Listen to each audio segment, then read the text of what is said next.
Hello, back for another session on fats. This is Nicole, and today we're going to talk a little bit about classification of fats and go from there. Now, the book does get into the weeds, as you can kind of see, especially right here where it shows about carbon and atoms and stuff. So I'm going to skip that part, A, because I don't want you to be put to sleep, and B, it can be kind of confusing when you're not looking at it directly. So and if it's not something that you're going to do in your everyday life, then me telling you about it would probably not be helpful to you. So let's go ahead and get started.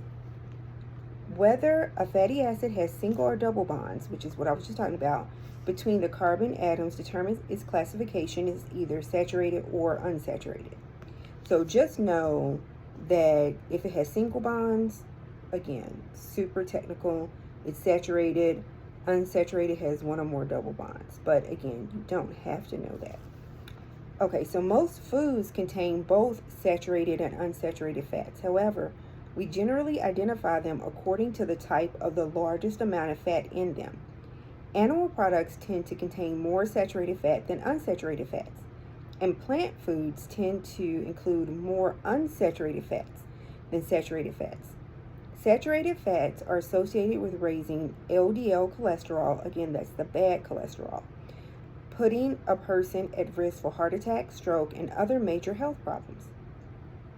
Food sources of saturated fats include those made from animal products such as butter, cheese, whole milk, ice cream, and fatty meats, like all the good stuff, right?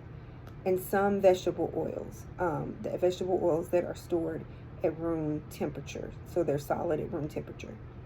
Unsaturated fats, however, can help lower LDL cholesterol.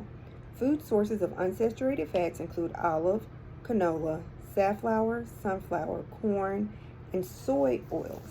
Now, there is a special type of unsaturated fat that is created in a process, and so basically it converts the liquid oils and it makes them into solids, and those are considered trans fats. That process is referred to as hydrogenation, and it creates products such as the oils foods are fried in and margarine. Trans fats are used in commercial products because they tend to keep some fresh food for a longer period of time. However, when consumed, trans fats are associated with increasing LDL cholesterol and then lowering the HDL, the good cholesterol level. So you want to be mindful of that.